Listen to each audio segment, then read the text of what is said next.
Salut à tous et bienvenue pour la deuxième partie donc du résumé de Roadblock WWE Roadblock. Un petit update donc sur la situation de Cora, ça a bien avancé. Je sais pas si vous avez été voir un petit peu, mais Cora arrive quand même à nous récupérer. On a quand même déjà réussi à récupérer, on le voit pas sur l'écran, mais 637 euros. C'est déjà beaucoup. Je pense que ça lui fait vraiment très plaisir. Je suis vraiment content de ça. Juste une petite update aussi sur le Gismeo Show. Alors, j'avais pas réussi à le dire au début parce que je ne vous connaissais pas, les gars. Je suis vraiment désolé et je le regrette parce que depuis vous avez gagné un abonné de plus.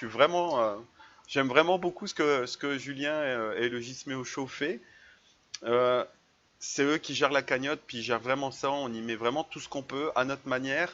Qu'on mette de l'argent, un soutien, n'importe quoi, il faut continuer à aider Cora. On va réussir à trouver quelque chose pour qu'elle puisse continuer. Comme l'a si bien dit Julien dans sa vidéo, Cora est certainement l'une des meilleures youtubeuses dans tout ce qui est le domaine de la WWE. Elle fait des vidéos de qualité, certainement de bien meilleure qualité que moi quand on voit l'habillage de débutant que je fais. Mais on est là pour continuer à l'aider. Aidez-la autant que vous pouvez, à votre manière, peu importe la manière dont vous l'aidez, mais il faut vraiment continuer. Allez voir aussi le Gismeo Show, je vais mettre tous les liens en dessous de la vidéo pour voir un peu, parce que c'est Julien qui gère la cagnotte de manière totalement transparente, puis allons-y, il faut aller voir, puis profiter pour les motiver aussi eux, même s'ils sont comme moi motivés à bloc pour continuer à l'aider. Mais Gismeo Show, allez-y, des petits likes, des petits abonnements, et puis continuez à le suivre parce que en plus, ce qu'il fait est vraiment très bon dans le domaine. Il est là, regardez, c'est Hidden Game. On voit un peu là, on voit un peu, on voit sa page. Allez voir vraiment, Gismeo Show, vous voyez. Je mettrai tous les liens à l'occasion dessus. Et puis vous allez voir que ce qu'il fait est vraiment très bon en plus avec sa gang de collègues là. Vous voyez, c'est lui qui gère la cagnotte, on le voit ici là. Il parle du catch, qu'il soit en France ou aussi des performances des gens. C'est vraiment, ils ont des analyses très intéressantes. Bref, j'ai fini ma pub pour toi. Maintenant, on va passer au sujet intéressant, c'est-à-dire la suite du pay-per-view de Roadblock. On va y arriver, hein. Je vous préviens, ceux qui ne me connaissent pas, je bafouille beaucoup. Je suis déjà pas capable de dire les noms de monstres que je connais depuis 3 ans dans mon propre jeu là, donc bon. Pour les habitués de Summoner's War, je vais farmer un petit peu sur le compte secondaire, donc vous allez pouvoir voir un petit peu ce qui a été fait de neuf. Pour le reste, bon ben 683. Et si on pouvait se faire un opening pendant le Coraton, comme certains l'ont appelé, j'ai trouvé ça bon le Coraton, c'était vraiment bon. 10, pas de chance. C'est pas grave, c'est jamais perdu, hein. On va quand même regarder à tout hasard. J'ai peut-être. Non, il m'est pas tombé des cristaux miraculeux dans la boîte. Dommage. Ok, donc, Roadblock, match suivant qui est juste au-dessus de moi là-haut. Euh, Qu'est-ce qu'on pourrait dire là-dessus? On va enlever la souris déjà. On va aller faire un petit tour là-dessus. Je suis désolé si c'est un peu entrecoupé pour le pay-per-view résumé. Je vais juste me mettre en route. Alors, Rich One, je vous ai prévenu, je vais pas être très gentil. Brian Kendrick et T.J. Perkins. T.J. Perkins qui a un talent fou. Vraiment un talent fou. Je dirais juste que faudrait qu'il enlève ses lunettes déjà parce que autant qu'au début il était vraiment impressionnant. Je sais pas ceux qui ont regardé le tournoi Cruiserweight. Ce gars a un talent monstre. C'est pas approuvé, il est déjà la TNA c'était quelqu'un qui avait beaucoup de talent mais qui était pas, je pense pas vraiment apprécié à sa juste valeur. Pour ceux qui ne le savent pas, c'était le personnage qui faisait Suicide dans la TNA. Vous vous souvenez la tête de mort rouge bleu, tu sais. Bon, je pense que Suicide avait un talent fou, tout le monde le sait. C'est plus approuvé, mais là, il est en division Cruiserweight sous son vrai nom, enfin son vrai nom, T.J. Perkins. Donc gros talent. Brian Kendrick, on n'aime pas. Moi, j'aimais beaucoup l'ancien Brian. J'avais pas trop mal aimé le Brian de la TNA. J'aime pas le nouveau Brian. Je pense qu'il est un peu trop chialeux et beaucoup moins high-fly qu'il l'était avant. Bon, après, l'âge joue aussi, mais je pense pas qu'à son âge, on ait des problèmes pour faire du high-fly. Et on a Rich Swann. Euh, Moi, il me fait peur. Vous vous souvenez, je me suis moqué dans la première vidéo de Dolph Ziggler que je vois pas un champion du monde rentrer avec une ceinture autour, une ceinture de champion du monde, puis tortiller du cul. Wahoo! Bah Rich Swann, c'est pareil. Moi, voir un champion cruiserweight qui, no, no, no, no, no, no, no. Sérieux là, sérieux. Tiens, tu fais de la pub pour No Way José à la TNA, c'est pas possible. Je n'aime pas la gimmick du personnage. C'est tout. J'apprécie pas. C'est pas legit pour un champion. Legit, c'est plus tard, on s'entend, on parle du boss, mais c'est pas legit, ça fonctionne pas. Moi, j'arrive pas à accrocher à cette gimmick de je danse et puis je suis champion. Euh, je m'y fais pas. Voilà, bon, je vais pas exagérer plus que ça. Ça n'empêche pas qu'il y a beaucoup de talent en ring. On a vu un match très high fly. Puis ça fait du bien de revoir du high fly dans la division, enfin à la WWE. Ça faisait longtemps que ça avait été plus ou moins aboli par McMahon et compagnie. Là, on retrouve enfin une division valable, en plus avec beaucoup de talent, même s'il manque certains talents qu'il y avait eu au tournoi. Je pense surtout à un British et un comment il s'appelle Junior quelque chose. Bon bref, un talent monstre. On a le japonais qui est venu là nous faire un match par tag team puis qui est reparti. Je pense qu'il s'est pas fait à la mentalité américaine de ce que j'ai compris. Mais en tout cas, on tombe sur une bonne division, un beau match, un finish correct. Je pense que quitte à pas être crédible, autant laisser la ceinture à Rich Swann parce que bon, Brian Kendrick, tant qu'ils feront sa gimmick de chialeuse, je vois pas trop l'intérêt de le garder. C'est une nouvelle fois ce que je pense, là. Il chiale tout le temps. Non, mais arrête. Arrête, juste arrête. Tu fatigues, là.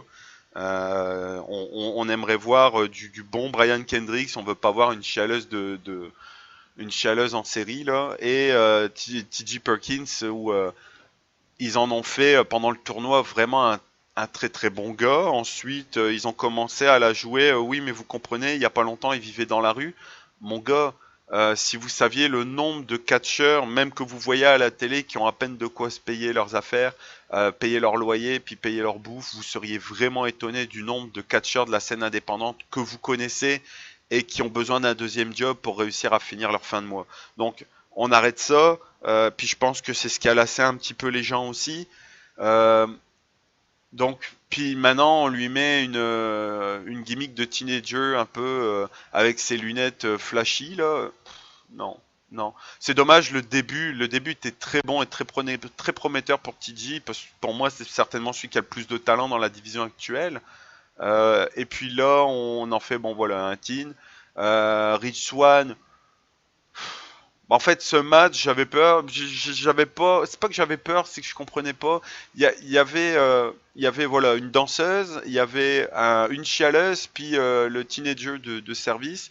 Bon, peu importe qui gagnait au bout du compte, parce que aucun des trois actuellement me plaît. Par contre, la performance en ring a été vraiment de bonne qualité. On a vu des belles choses, peu de botch, et pourtant en high fly, c'est très rare de voir des matchs sans botch. Là, je pense pas en avoir vu ou très peu. Je pense que celui qui a le plus botché, en fait, c'est Rich Swann. Malheureusement, c'est quand même le champion qui botche. Mais ça a été des botches vraiment on pouvait passer à travers. Là, on pouvait apprécier, même si on peut se dire que vu les performances qu'ils font dans le ring, on peut se permettre un petit peu de botch. Bon, pas trop non plus. Moi, je suis un peu comme Cora. Je suis prêt à en accepter, mais pas trop trop. Puis il faut pas non plus que ça se voit trop. Bon, il y en a, je vous dis, ça a été vraiment minime ce qu'on a vu. Ça a été de la très très belle performance. Une victoire de Rich Swann. Bon, jusque-là, limite, j'aurais pu. C'était le moment pour moi d'aller pisser, prendre mon popcorn là, parce qu'il y avait pas une rivalité en tant que telle. Autant qu'il y avait une bonne rivalité à un moment entre TJ et Brian, où TJ disait mais mince, on est amis, tout ça. Puis maintenant tu fais ça. J'avais bien aimé ce moment-là. Puis là, il y a Rich Swann qui arrive, qui gagne. Je comprends pas trop pourquoi on y donne d'un coup la ceinture. Puis maintenant, ils font un match à trois sans profondeur de, de, de FUD en fait. La FUD elle est pas bon, ok, il y a un match, puis il fait tomber sur l'autre qui est au commentaire, et puis il est pas content, il se bat à trois, on fait un match à trois. Wahou! Vous avez été chercher ça très très loin. Ou alors il s'est passé quelque chose dans le 205 que j'ai pas regardé. J'avouerai que j'ai pas encore regardé ça. J'en regarde déjà beaucoup en fait, c'est pour ça. je regarde beaucoup, puis avec les préparatifs de Noël, c'est clairement pas facile. Donc voilà, jusque-là, c'était plate. Puis vient, vient The Man That Gravity Forgot. Ce gars, je l'adore depuis la NXT. Il a un talent incroyable, Neville. On le voit arriver toujours pareil, un peu en victime. Vous savez, il fait partie de la gang de victimes, un peu à la comment il s'appelle, Sami Zayn et compagnie. C'est le talent monstre qu'on met perdant face à peu près tout le monde. Au début, il avait une swag terrible, il s'est blessé, il est revenu, il s'est re-blessé. Bon, après, il y a eu un niveau pas terrible, faut être honnête. Puis finalement, il refonctionnait bien. Bon, et puis là, on le fait revenir un peu rebelote en victime. Ah, je suis content de toi, vas-y, on se serre la main, on est copains. Et d'un coup, il ramasse la face de Rich Swann et de T.J. Perkins. Et ça a été quelque chose, puis ça fait du bien de revoir ce gars un petit peu en méchant. C'est malheureux à dire, mais oui, il faudrait le mettre un peu en méchant parce que ce gars a beaucoup de charisme. Alors, par contre, sa barbe, je trouve ça un peu dommage. Il était mieux peut-être, il était peut-être mieux sans barbe, mais bon, a priori, c'est la mode de la barbe à WWE. Moi, je dirais que on va avoir un gars, je pensais pas qu'il y aurait le poids pour aller faire du cruiserweight. Pourquoi pas, on va le voir en cruiserweight. C'est un high fly terrible, ce gars-là. Il était vraiment super. À NXT, il tenait une ceinture de champion en étant high fly comme ça. Quand on voit la musculature qu'il a en plus, c'est un gars qui vraiment peut faire de bonnes choses à la division cruiserweight. Puis ça envisage que du bon. Je vous ai dit, il faudrait limite faire envoyer Kofi une fois de temps en temps. Kofi, en parlant de Kofi, tiens, je bois le mien. Eh, vous rentrez dans la division. Kofi Kingston, Neville, et qui c'est que j'avais encore en tête? euh, Pas Sin Cara, le copain Sin Cara. Oh mon dieu, mais hey, j'ai des grosses pertes de mémoire. Alzheimer, aide-moi. Bref, vous voyez de qui je parle, l'ancien collègue de Sin Cara dans les Lucha Dragon. Et là, on peut avoir une division qui monte encore d'un niveau. Et on serait content, là, on serait vraiment bon. Donc déjà, Neville va encore mettre un peu plus de niveau dans la division Cruiserweight. J'ai vraiment hâte. Je dirais que le seul qui pour l'instant est un peu lésé, puis je dirais qu'il aurait pu passer devant Rich Swann, on l'a pas vu dans le pay-per-view, c'est Cedric Alexander. Cedric Alexander, bon, comme je vous ai expliqué, moi je regarde beaucoup la scène indépendante aussi, et Cedric Alexander est un ancien lutteur de la Ring of Honor. Et il a un talent terrible, ce gars-là. Il n'a jamais rien gagné, je pense, à la Ring of Honor, faudrait que je vérifie, mais il a un talent terrible. Il a peut-être un melon un peu trop gros, je pense. C'est ce qui l'a fait partir de la Ring of Honor en mauvais termes, en plus. Mais Cedric Alexander, c'est un talent incroyable. Puis il mériterait un shot, il mériterait même un run de champion parce que il est bon. Non, au lieu de ça, bon, pour ceux qui ont regardé le résumé de 205, puis c'est 205, je crois, hein. Ça me fait penser à la Renault. Je suis désolé là. Euh, à la Peugeot, pardon. Vivre en Amérique du Nord, ça aide pas toujours. Donc, il y a eu un résumé de 205. A priori, il a fait un match. Maintenant, il a une blonde. Hein, il a une girlfriend qui est à peu près passée sur les bras de tout le monde dans la WWE. Quand on sait plus trop quoi en faire, on la met au bras d'un gars. Et puis, bah voilà, on lui met une feud un peu étrange là. Pourquoi? C'est un peu ça la question. Pourquoi on perd notre temps à mettre Cedric Alexander dans un match un peu de seconde zone en plus parce que l'autre franchement a pas une skill superbe là. Je suis vraiment pas fan de celui avec qui il s'est battu. Mais lui il mérite là. Il faut vraiment qu'on lui donne un run de champion ou au moins un run pour le title shot parce que bah bref, je vais pas insister plus. Bon. Mais là, on a une division cruiserweight qui se dessine bien. On a des high fly de qualité. On peut encore en trouver, je suis sûr, mais je fais confiance à Triple H parce que vraiment, il a fait un recrutement depuis qu'il est aux commandes. Le recrutement est vraiment de qualité. Il y a qu'à voir AJ Styles. Bon, je vais pas faire le résumé de tous ceux qu'il a fait venir et revenir. Mais j'ai confiance en lui. Puis la division cruiserweight, c'est que du bon. Ça fait longtemps que tout le monde en voulait. Ça fait longtemps que les gens disaient oh, ben, il y a la division X, la X Division de la TNA, pourquoi on n'en fait pas une à la WWE? Bon, ils ont écouté pour une fois plus ou moins les fans et l'audience. Non, faut pas se mentir. Et ben, moi j'aime beaucoup. Je vous dis, j'aime beaucoup. Ces trois catcheurs sont des catcheurs vraiment de qualité, à part Rich One que je trouve un petit peu en dessous des deux autres. Mais Ça n'empêche pas qu'on a eu vraiment un gros match de qualité. Faudrait un peu travailler les FUD, je dirais, parce que ça a été un peu limite. Là, j'espère qu'ils vont faire quelque chose de valable avec Neville. Puis je dirais même un petit run de champion pour Neville, il mériterait là parce qu'avec le retour qu'il fait là, il a fait un retour en trombe. J'ai regardé aussi lundi à Raw parce que j'ai regardé le Raw de lundi et il se passe encore des choses que je spoilerai pas ici pour ceux qui l'ont pas encore regardé, mais c'est que du bon, on va avoir que du bon. Là, je vais juste faire une petite pause parce que je ne sais pas ce que je fais depuis tout à l'heure. Je me balade dans les menus, les pauvres qui sont venus pour regarder Summoner's War, ils me disent mais là, qu'est-ce que tu fais, gars? Je pense que je vais faire du all of water, parce que on a vraiment besoin de perles d'eau. Allez, c'est parti. Donc match fini, on va passer au suivant tout de suite dans quelques instants. Voici donc avec le match suivant, avec Sasha Banks versus Charlotte. Wouh, Flair. Euh, alors, je suis très critique, hein, je suis désolé si vous me trouvez un peu trop chialeur ou critique, mais oh bordel, c'est quoi? C'est le 5, 6e match? Bon, je suis fan vraiment depuis la NXT des deux. Si ce n'est que Sasha Banks à la NXT était beaucoup plus boss, beaucoup plus, excusez-moi du terme s'il y a des jeunes, mais beaucoup plus bitch. Elle avait une gimmick beaucoup plus badass que ce qu'on voit maintenant. Maintenant, elle est un peu plus legit. Donc, elle est babyface, hein, clairement. Ils ont voulu en faire une babyface, pourquoi pas. À la NXT, elle était face tout en étant bitch. Moi, j'aimais beaucoup son principe. Euh, Maintenant, elle a un talent incroyable. Je ne remets pas ça en cause. Charlotte Flair, je pense que si demain il y avait un match Stratus contre Flair, je suis sûr que Flair physiquement serait peut-être même meilleur que Stratus dans ses plus belles périodes. Euh, c'est deux performances hors pair, deux catcheuses incroyables, puis vraiment incroyables parce qu'elles sont capables de choses incroyables sur le ring.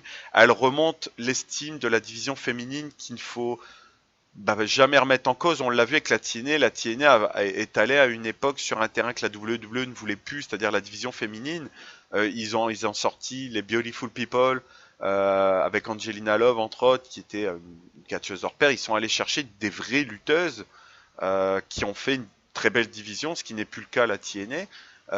Et la WWE a voulu, surtout par l'intermédiaire d'NXT, les copier. Je suis désolé, mais pour moi, c'est ni plus ni moins que de la copie qu'ils ont fait. Ils se sont dit, ok, ça marche à la TNA, on va exploiter le filon, puis on va essayer de faire du pognon.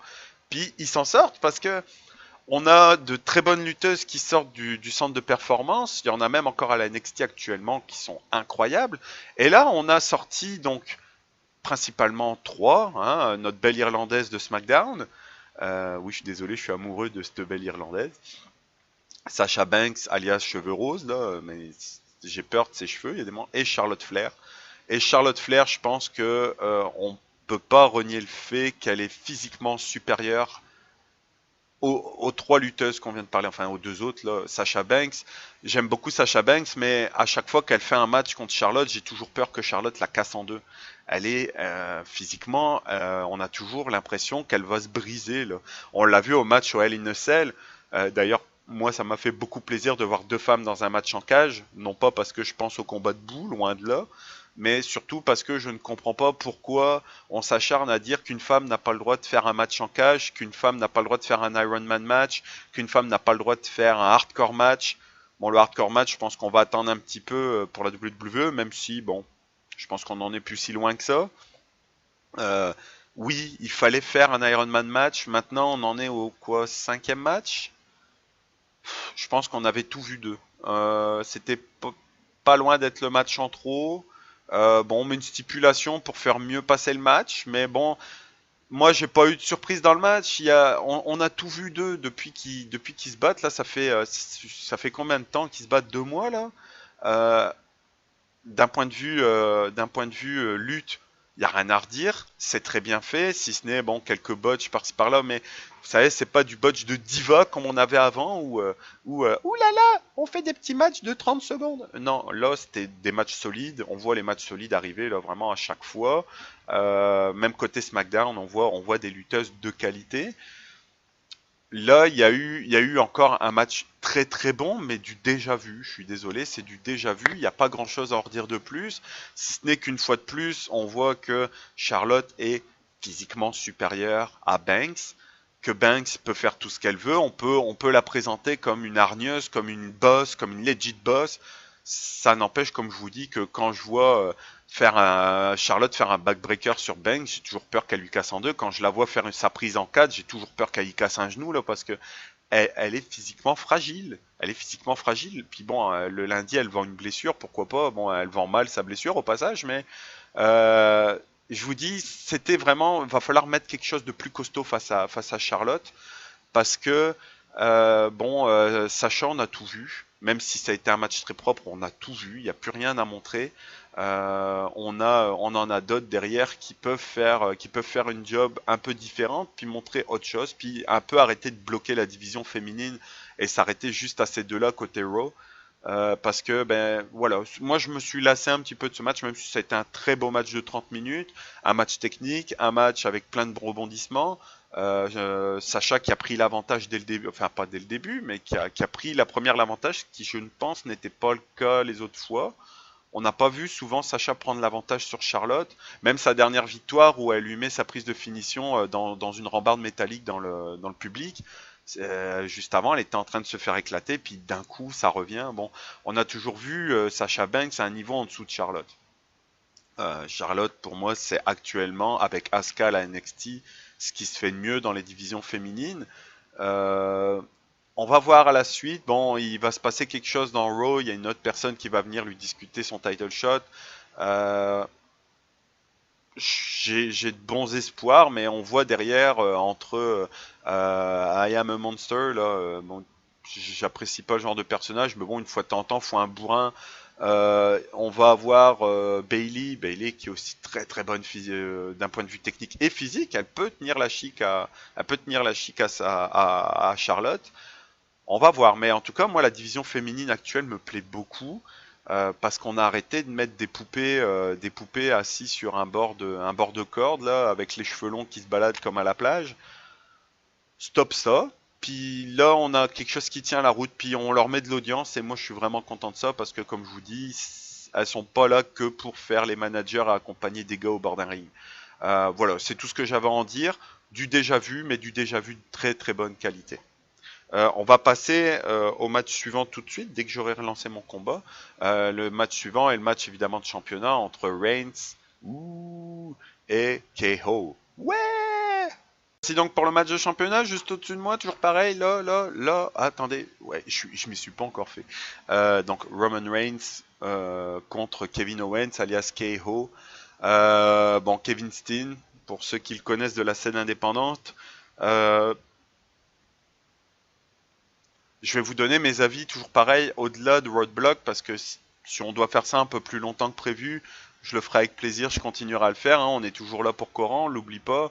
Euh, donc Kevin Steen, certainement ce qui se fait de mieux dans le business actuel à WWE, n'en déplaise à beaucoup.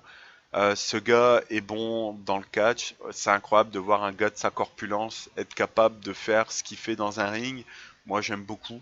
J'aime beaucoup sa gimmick Je suis désolé d'être mal poli, mais j'adore sa gimmick de connard. J'aime juste pas ce qui se fait en ce moment avec Y2J. C'est un peu too much, mon ami, mon ami, mon ami. On se doute bien qu'il fait ça pour pas perdre la face, puis essayer de garder le peu de soutien qui lui reste, mais c'est un peu too much, vraiment too much. Bon, on va revenir donc à ce qui s'était passé un petit peu plus tôt dans la soirée, Y2J contre Seth Rollins, avec une intervention de KO qui fait perdre Y2J entre guillemets. Y2J pas content, répond pas à sa porte, et donc là on voit Roman Reigns arriver avec Kevin Owens, un début de combat on ne peut plus solide, hein. Bon, deux personnes solides, hein. Faut pas s'attendre à du high fly avec Roman Reigns, même si il est beaucoup critiqué. C'est quand même quelqu'un qui a une palette de coups assez assez impressionnantes. Vous seriez étonné de voir certaines vidéos YouTube. On fait des vidéos de Roman Reigns sur la scène indépendante avant, à la Florida Championship, à l'OVW, à NXT, puis à la WWE. Il a une palette de coups assez incroyable. Le seul problème qu'il y a avec Roman Reigns, c'est que je pense qu'on lui a mis un nombre de prises limité. Et puis, on n'a toujours pas compris que sa gimmick actuelle fonctionne plus. Elle fonctionne plus, elle est passée. C'était la gimmick qu'il a actuellement, c'est la gimmick qu'il avait avec le Shield. Ok, on a vu Dean Ambrose passer en Lunatic Fringe, même si je suis pas super fan de ce qu'il fait, il le joue bien, il le vend bien. On a vu bon, Seth Rollins, qui est certainement celui qui a le plus évolué dans sa gimmick. Bon, quand il a trahi le Shield, il a commencé à pactiser avec Triple H et Madame McMahon. Il a ensuite fait son propre run en tant que babyface actuel. Euh, Bon, sa gimmick a beaucoup évolué. Roman Reigns, le vrai problème qu'il a, au-delà du fait que les gens se plaignent de son nombre de prises limitées, c'est que sa gimmick, elle date du Shield. Elle a 3 ans, sa gimmick. Puis elle fonctionne plus, puis plus personne en veut, parce que tu t'en es servi aussi pour son règne de champion de sa gimmick. Merde, change-lui, même limite, change-lui au moins son plastron de merde là qu'il a sur lui là. Fais-le passer à autre chose. Faites-le passer à autre chose. Il faut que, je sais pas, un heel turn. Là, a priori, on a envie de le faire repasser avec Seth Rollins en se disant peut-être que Seth Rollins va remonter la popularité de Roman Reigns. Mais non, c'est pas ça qu'on vous demande. On vous demande de changer, de le changer lui. Vous en ferez pas un John Cena. John Cena, lui, oui, il a jamais fait de heel turn. Oui, il a toujours dit je resterai comme je suis parce que c'est ce que je suis. Et même si les gens le eu, quelque part ils le respectent, c'est malheureux à dire, mais on respecte une personne comme lui. Roman Reigns, on fait ça quand on a une personne qui est solidement ancrée dans le business. On avait à une époque notre médaillé olympique, donc je tairai toujours le nom. Euh, Quand il rentrait, ça faisait déjà une couple d'années qu'il était à la WWE, puis quand il rentrait, je sais pas si vous vous souvenez de la musique, ça faisait tan tan. Bon bref, et tout le monde disait You suck avec, mais c'était limite une marque de respect pour lui. Tout le monde savait enfin, que limite ça le dérangeait pas, puis que c'était un peu limite une marque. John Cena, c'est pareil, tout le monde, ceux qui chantent John Cena sucks, même s'ils l'aiment pas, quelque part c'est rendu un jeu avec lui, mais parce que ça fait longtemps qu'il est dans la business, ça fait longtemps, il a plus rien à prouver, Cena. Il est quoi? Il est 15 fois champion du monde. Rien à faire. Vous comprenez, il a eu sa fanbase, il a encore sa fanbase, c'est le plus gros vendeur de marketing, même s'il est pas là. Bon, Roman Reigns, ça fait combien de temps qu'il est dans le business? 3 ans? Avec la WWE, je crois que le Shield, ça a 3 ans, c'est tout. Bon, ben, on peut pas essayer de faire la même chose qu'on a fait avec Angle. Mince, j'ai dit son nom, excusez-moi. Donc, avec le médaillé olympique et Cena, attendez un peu, faites-le grandir, faites-le évoluer. Il a pas évolué depuis 3 ans, votre gars. Bon, en tout cas, un match solide, toujours pareil, très solide parce que ben on a quand même deux poids lourds, faut être honnête là entre Steen, Kevin Owens et Roman Reigns. Bon, Roman Reigns, contrairement à ce qu'on peut croire, est capable de faire accélérer. Il y a eu des accélérations dans le match qui ont été très bien faites. Bon, on a eu Kevin Owens qui fuyait plus ou moins le combat pendant un bon moment.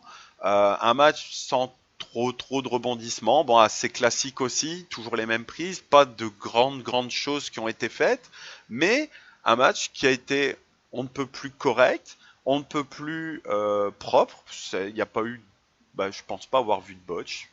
Je peux me tromper. Maintenant, on est mercredi. Il se peut que depuis j'en ai loupé, mais je pense pas en avoir. Je vais quand même regarder mes notes, mais j'ai pas souvenir d'avoir vu des choses horribles. Non, non, je n'ai pas vu de choses horribles. Donc, un match plus ou moins propre, euh, un bon rythme. Je me suis pas ennuyé pendant ce match qui est plutôt rare actuellement avec les matchs de Owens qui coupent beaucoup le match. Bon, il a beaucoup coupé le match au début, là, il s'est sauvé du ring. Puis après, on a réussi quand même à faire quelque chose de valable, des choses hors ring qui ont été aussi très correctes, ce qui se fait de plus en plus à WWE. J'ai remarqué qu'on travaille de plus en plus sur le bord du ring, de plus en plus sur les extérieurs de ring. Je pense que ça vient aussi de la scène indépendante, hein. On a beaucoup vu ça à la TNA, on a beaucoup vu ça, on voit beaucoup ça à la Ring of Honor, on voit beaucoup ça aussi à la Lucha Underground. Puis je pense que Gismeo et compagnie seraient capables de nous dire que dans la scène française, ça se fait aussi beaucoup. Dans la scène européenne, moi, je la connais pas vraiment, je vous dirais. Donc, on se retrouve avec un match qui a été vraiment propre dans tous les sens et un finish où on voit enfin Y2J arriver, puis on se dit ça y est, le turn va arriver, le turn dont j'ai parlé avant dans la première vidéo va arriver, on va commencer une feud entre les deux. Donc, Y2J arrive, colle un code breaker à Kevin Owens, solide, un bon code breaker à l'ancienne, donc qui évidemment disqualifie Reigns. Mais on se dit, pour le coup, de toute façon, je voulais pas voir Reigns champion tant qu'on garde cette dynamique que je vous expliquais avant concernant Reigns. J'ai pas envie de le revoir champion du monde tant qu'ils n'ont pas changé ça. Un titre de seconde zone, entre guillemets, fera bien l'affaire. Donc disqualification de Reigns, victoire de Kevin Owens. Et là, on se dit, ça y est, ils vont commencer à se foutre sur la gueule. C'est le temps, là, ça y est, on va y aller. Mais au lieu de ça, on repart dans « Mon copain, je t'ai sauvé la vie avec ton titre !» What? What the fuck? Sérieusement? Pourquoi vous repartez en arrière, bordel? Non, non et non. Non et renon. Non, là, ça marche pas. Là, cette histoire, elle va me fatiguer, moi, personnellement. Cette histoire, j'en peux plus. J'en peux plus que ça fait quasiment un mois que Kevin Owens fait perdre Y2J. Ça fait encore plus longtemps que Y2J perd ses matchs à cause de Kevin Owens. Ça l'énerve. Et puis là, on en refait un copain. Niais, niais, niais et niais, je comprends pas. Je comprends plus ce qui se passe. Donc là, évidemment, on se met à taper sur Roman Reigns parce que on est copains. Donc je vous avouerai que tout le long, j'ai eu l'espoir que Y2J se retourne contre Kevin Owens ou Kevin Owens se retourne contre Y2J. Je m'en fous, un des deux là. Mais non, arrêtez ça. Vraiment arrêtez ça, c'est nul, nul, nul et renul. Donc que dire de plus? Combat, donc on tabasse sur Roman Reigns. Puis deuxième chose que j'avais pas envie de voir, mais c'est quand même arrivé, fallait s'y attendre. Seth Rollins arrive pour arrêter Y2J puis Kevin Owens et on commence à voir des on va passer un peu tout ce qui se passe, mais on commence à voir des powerbombs version Shield revenir. Kevin Owens qui essaie de se sauver, mais qui se fait rattraper ce coup-ci. C'est peut-être le seul motif de satisfaction de cette fin de pay-per-view qui m'a plu. Il se fait rattraper, puis ce coup-ci, il se fait passer à travers la table des commentateurs. Il était temps que tu te manges une table, mon gars. Parce que à te sauver tout le temps, puis à foutre ton pote dans la merde, là, ça marchait pas. Et à la fin, arrive la pire des choses qui pouvaient arriver, c'est que il se tape le point version Shield. Non. Pitié, non. S'il vous plaît, non. Non. Non. Pas après tout ce qui s'est passé, la feud de je sais pas combien de temps entre Owens, excusez-moi, entre Rollins, euh, Dean Ambrose et Roman Reigns, tout ce qui s'est dit, tout ce qui s'est passé, et puis maintenant vous allez nous mettre reformation du Shield? Non. Pas comme ça. Du moins pas comme ça. J'espère revoir le Shield un jour, mais pas comme ça. Pas juste oh moi je suis pas copain avec Y2J, puis toi t'es pas copain avec KO, viens on se met copains puis on leur tape dessus. Pas après la merde cosmique qu'ils ont fait au retour de Seth Rollins, où ils ont décidé que non, tu ne serais pas un babyface, alors que la première fois qu'il est revenu de blessure, on voit un Rollins adulé par les fans, tout ça, puis finalement il fait quand même le con de service en disant non mais arrêtez de m'aduler, c'est pas pour autant que je vais redevenir copain. Ok, tu pars dans cette idée-là, t'en fais pas un babyface 2 mois après là. Non, non. C'était soit babyface tout de suite, soit pas babyface du tout. Ok. Euh, Ils se sont donné trop de mal d'en faire un top heel pour le rendre babyface. Je trouve ça vraiment dommage parce que on va le mettre avec Roman Reigns, qui lui en ce moment, pour une raison qui personnellement aussi m'échappe totalement, si ce n'est la raison que je vous ai donnée moi personnellement. Ok, je vous ai donné l'histoire que sa gimmick faut la changer, ok, mais c'est pas pour autant que je déteste Roman Reigns. J'ai toujours aimé ce qu'il faisait. Bon, son coup du charge mon coup de poing pour mettre un coup de poing, on peut s'en passer peut-être. Il peut juste poser son poing sur le sol et puis bah, se préparer là. Mais je charge mon poing comme un fusil à pompe. Non, ça marche plus vraiment. Faut le renouveler le copain là parce que ça marche pas. Oh, ma cam est en train de déconner. Vivement Papa Noël. Donc une fin de pay-per-view totalement valable. Un pay-per-view moyen, mais pas horrible, pas terrible, pas épique, mais avec des matchs solides, sans trop de botches, sans trop d'erreurs. Faudrait peut-être s'amuser à construire un petit peu plus les FUD, puis on aura quelque chose vraiment qui tiendra la route. Ce sera tout donc pour cette revue de Roadblock. Même si ça me plaît beaucoup de faire ça, je tiens vraiment à tirer mon chapeau à Cora parce que faire ça, c'est un exercice très très difficile. Même si je suis fan de catch depuis longtemps, c'est quelque chose que je trouve vraiment difficile à faire, de donner une opinion vraiment objective, puis donner les raisons de cette opinion. On l'a toujours dans notre tête, notre raison, mais elle est toujours très difficile à donner, parce que c'est souvent un avis visuel.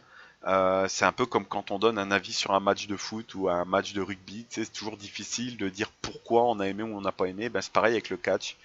Et ben, ça me fait quand même vraiment plaisir de faire ça. Puis je continuerai aussi longtemps qu'il faudra en pensant à aider Cora, à supporter aussi l'initiative de Julien et du Gisméo Show. Donc en allant sur sa page, en continuant à faire du bruit sur vos réseaux sociaux, puis à partager ça parce que on a envie vraiment de tout faire pour que ça continue. Moi, pour ma part, bon, je vous ai posté des vidéos sur Summoners War avant de me faire engueuler par ma fanbase. Donc, on va continuer ça, puis j'espère avoir de vos commentaires. Je vous ai trouvé un peu timide sous les vidéos, sachant que je le poste aussi sur mon Facebook si vous êtes plus à l'aise avec Facebook. N'hésitez pas, faites-vous plaisir, puis ça me fera vraiment plaisir de continuer à vous répondre. Je vous remercie de m'avoir suivi, je vous dis à très bientôt. Bye bye. Parle du catch, qu'il soit en France ou aussi des performances des gens, c'est vraiment, ils ont des analyses très intéressantes. Bref, j'ai fini ma pub pour toi. Maintenant, on va passer au sujet intéressant, c'est-à-dire la suite du pay-per-view de Roadblock. On va y arriver, hein. Je vous préviens, ceux qui ne me connaissent pas, je bafouille beaucoup. Je suis déjà pas capable de dire les noms de monstres que je connais depuis 3 ans dans mon propre jeu là, donc bon. Pour les habitués de Summoners War, je vais farmer un petit peu sur le compte secondaire, donc vous allez pouvoir voir un petit peu ce qui a été fait de neuf. Pour le reste, bon ben 683. Et si on pouvait se faire un opening pendant le Coraton, comme certains l'ont appelé, j'ai trouvé ça bon le Coraton, c'était vraiment bon. 10, pas de chance. C'est pas grave, c'est jamais perdu. Hein. On va quand même regarder à tout hasard. J'ai peut-être. Non, il m'est pas tombé des cristaux miraculeux dans la boîte. Dommage. Ok, donc, Roadblock, match suivant qui est juste au-dessus de moi là-haut. Euh, Qu'est-ce qu'on pourrait dire là-dessus? On va enlever la souris déjà. On va aller faire un petit tour là-dessus. Je suis désolé si c'est un peu entrecoupé pour le pay-per-view résumé. Je vais juste me mettre en route. Alors, Rich One. Je vous ai prévenu, je vais pas être très gentil. Brian Kendrick et T.J. Perkins. T.J. Perkins qui a un talent fou.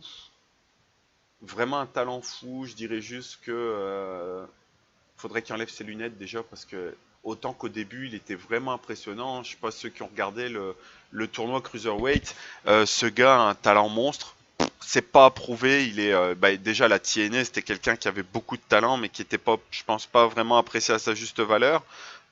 Pour ceux qui ne le savent pas, c'était le personnage qui faisait Suicide dans la TNA. Vous vous souvenez la tête de mort rouge bleu, tu sais. Bon, je pense que Suicide avait un talent fou, tout le monde le sait. C'est plus approuvé, mais un finish correct. Je pense que quitte à pas être crédible, autant laisser la ceinture à Rich Swann parce que bon, Brian Kendrick, tant qu'ils feront sa gimmick de chialeuse, je vois pas trop l'intérêt de le garder. C'est une nouvelle fois ce que je pense là. Il chiale tout le temps. Ouais, non mais arrête, juste arrête. Tu fatigues là. On aimerait voir du bon Brian Kendricks, on veut pas voir une chialeuse une chialeuse en série là, et TJ Perkins où ils en ont fait pendant le tournoi vraiment un très très bon gars. Ensuite, ils ont commencé à la jouer. Oui, mais vous comprenez, il y a pas longtemps, ils vivaient dans la rue. Mon gars, si vous saviez le nombre de catcheurs, même que vous voyez à la télé, qui ont à peine de quoi se payer leurs affaires, payer leur loyer, puis payer leur bouffe, vous seriez vraiment étonné du nombre de catcheurs de la scène indépendante que vous connaissez et qui ont besoin d'un deuxième job pour réussir à finir leur fin de mois. Donc, on arrête ça. Puis je pense que c'est ce qui a lassé un petit peu les gens aussi. Euh, donc, puis maintenant, on lui met une gimmick de teenager un peu avec ses lunettes flashy là. Non, non. C'est dommage, le début était très bon et très prometteur pour TJ, parce que pour moi, c'est certainement celui qui a le plus de talent dans la division actuelle. Et puis là, on en fait, bon voilà, un teen. Rich Swann, en fait, ce match, j'avais peur. J'avais pas. C'est pas que j'avais peur, c'est que je comprenais pas. Il y avait voilà une danseuse, il y avait une chialeuse, puis le teenager de service. Bon, peu importe qui gagnait au bout du compte, parce que aucun des trois actuellement me plaît. Par contre, la performance en ring a été vraiment de bonne qualité. On a vu des belles choses, peu de botch, et pourtant en high fly, c'est très rare de voir des matchs sans botch. Là, je pense pas en avoir vu ou très peu. Je pense que celui qui a le plus botché, en fait, c'est Rich Swann. Malheureusement, c'est quand même le champion qui botche. Mais ça a été des botches vraiment on pouvait passer à travers. Là, on pouvait. Salut à tous et bienvenue pour la deuxième partie donc du résumé de Roadblock WWE Roadblock. Un petit update donc sur la situation de Cora. Ça a bien avancé. Je sais pas si vous avez été voir un petit peu, mais Cora arrive quand même à nous récupérer. On a quand même déjà réussi à récupérer, on le voit pas sur l'écran, mais 637 €. C'est déjà beaucoup. Je pense que ça lui fait vraiment très plaisir. Je suis vraiment content de ça. Juste une petite update aussi sur le Gismeo Show. Alors, j'avais pas réussi à le dire au début parce que je ne vous connaissais pas, les gars. Je suis vraiment désolé et je le regrette parce que depuis, vous avez gagné un abonné de plus.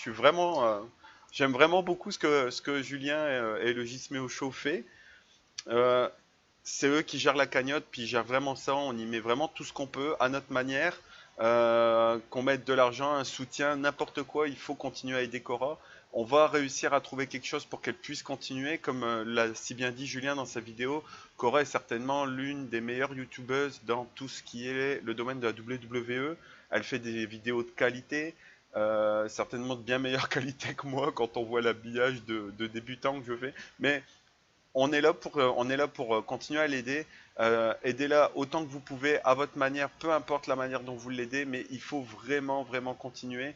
Allez voir aussi le Gismeo Show, je vais mettre tous les liens en dessous de la vidéo pour voir un peu, parce que c'est Julien qui gère la cagnotte de manière totalement transparente, puis allons-y, il faut aller voir, puis profiter pour les motiver aussi eux, même s'ils sont comme moi motivés à bloc pour continuer à l'aider, mais Gismeo Show, allez-y, des petits likes, des petits abonnements, et puis continuez à le suivre parce que en plus, ce qu'il fait est vraiment très bon dans le domaine. Il est là, regardez, c'est Hidden Game. On voit un peu là, on voit un peu, on voit sa page. Allez voir vraiment, j'y se mets au show, vous voyez. Je mettrai tous les liens à l'occasion dessus. Et puis vous allez voir que ce qu'il fait est vraiment très bon en plus avec sa gang de collègues là. Vous voyez, c'est lui qui gère la cagnotte, on le voit ici là. Hyper apprécié, même si on peut se dire que vu les performances qu'ils font dans le ring, on peut se permettre un petit peu de botch. Bon, pas trop non plus. Moi, je suis un peu comme Cora, je suis prêt à en accepter, mais pas trop. Puis il faut pas non plus que ça se voit trop. Bon, il y en a, je vous dis, ça a été vraiment minime ce qu'on a vu. Ça a été de la très belle performance. Une victoire de Rich Swann. Bon, jusque-là,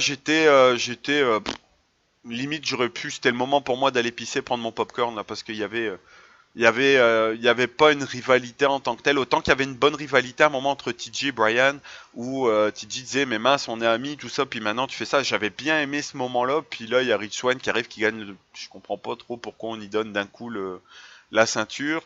Puis maintenant ils font un match à 3 sans profondeur de, de, de FUD en fait. La FUD elle est pas bon, ok, il y a un match, puis il fait tomber sur l'autre qui est au commentaire, et puis il est pas content, il se bat à 3, on fait un match à 3. Wahou! Vous avez été chercher ça très loin.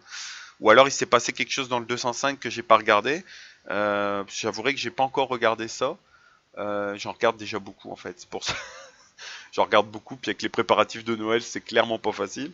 Donc voilà, jusque-là c'était plate, puis vient vient The Man That Gravity Forgot. Ce gars, je l'adore depuis la NXT. Il a un talent incroyable, Neville. On le voit arriver toujours pareil, un peu en victime. Vous savez, il fait partie de la gang de victimes, un peu comment il s'appelle, Sami Zayn et compagnie. C'est le talent monstre qu'on met perdant face à peu près tout le monde. Au début, il avait une swag terrible, il s'est blessé, il est revenu, il s'est re-blessé. Bon, après, il y a eu un niveau pas terrible, faut être honnête. Puis finalement, il refonctionnait bien. Bon, et puis là, on le fait revenir un peu rebelote en victime. Ah, je suis content de toi, vas-y, on se serre la main, on est copains. Et d'un coup, il ramasse la face de Rich Swann et de T.J. Perkins. Et ça a été quelque chose, puis ça fait du bien de revoir ce gars un petit peu en méchant. C'est malheureux à dire, mais oui. Là, il est en division Cruiserweight sous son vrai nom, enfin son vrai nom, T.J. Perkins. Donc gros talent. Brian Kendrick, on aime, on n'aime pas. Moi, j'aimais beaucoup l'ancien Brian. J'avais pas trop mal aimé le Brian de la TNA. J'aime pas le nouveau Brian. Je pense qu'il est un peu trop chialeux et beaucoup moins high-fly qu'il l'était avant. Bon, après, l'âge joue aussi, mais je pense pas qu'à son âge, on ait des problèmes pour faire du high-fly. Et on a Rich Swann. Moi, il me fait peur. Vous vous souvenez, je me suis moqué dans la première vidéo de Dolph Ziggler que je vois pas un champion du monde rentrer avec une ceinture une ceinture de champion du monde puis tortiller du cul. Wahoo! Bah Rich Swann, c'est pareil. Moi, voir un champion cruiserweight qui no, no, no, no, no, no, no. Sérieux là, sérieux. Tiens, tu fais de la pub pour No Way José à la TNA, c'est pas possible. Je n'aime pas la gimmick du personnage. C'est tout. J'apprécie pas. C'est pas legit pour un champion. Legit, c'est plus tard, on s'entend, on parle du boss, mais c'est pas legit, ça fonctionne pas. Moi, j'arrive pas à accrocher à cette gimmick de je danse et puis je suis champion. Euh, je m'y fais pas. Voilà, bon, je vais pas exagérer plus que ça. Ça n'empêche pas qu'il y a beaucoup de talent en ring. On a vu un match très high fly. Puis ça fait du bien de revoir du high fly dans la division, enfin à la WWE. Ça faisait longtemps que ça avait été plus ou moins aboli par McMahon et compagnie. Là, on retrouve enfin une division valable, en plus avec beaucoup de talent, même s'il manque certains talents qu'il y avait eu au tournoi. Je pense surtout à un British et un comment il s'appelle Junior quelque chose. Bon bref, un talent monstre. On a le japonais qui est venu là nous faire un match par tag team puis qui est reparti. Je pense qu'il s'est pas fait à la mentalité américaine de ce que j'ai compris. Mais en tout cas, on tombe sur une bonne division, un beau match.